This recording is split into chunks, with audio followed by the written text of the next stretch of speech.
Bwana Yesu asifiwe na kusalimu katika jina la Yesu. Na kukaribisha katika kipindi kizuri kabisa ambacho huwa tunajifunza neno la Mungu. Nikuombe tu waalike wenzako wajulishe kwamba kile kipindi chetu kizuri kimeanza sasa.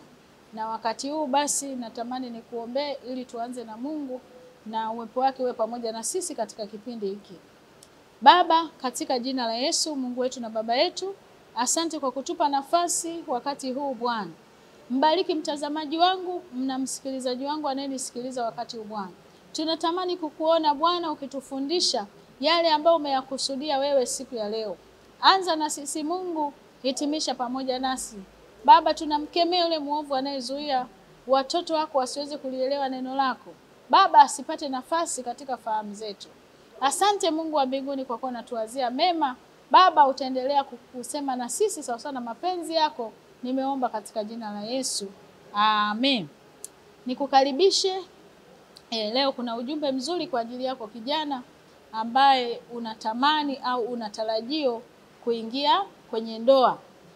Uko ujumbe mzuri kabisa, yako mambo mengi tutajifunza ambayo sasa yatatusaidia sisi kuweza kuingia katika ndoa iliyo njema.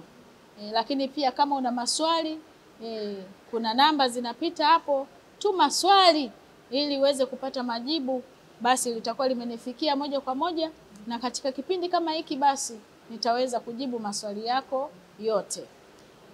Kichwa cha ujumbe kinasema kijana kujiandaa kuielekea ndoa. Tunajua ndoa ni kusudi la Mungu mwenyewe. Yaani Mungu alitukusudia mema kabisa.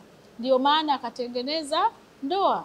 Ndoa hii sasa ambayo Mungu ameikusudia ni ndoa ambayo ina kusudi la kwake yeye mwenyewe. Tunapoangalia ndoa lazima tujiulize sisi kama vijana kwamba kwa nini ndoa? Naingia katika ndoa na nani? Natakiwa nifanye nini?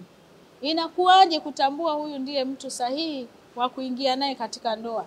Basi utakapokuwa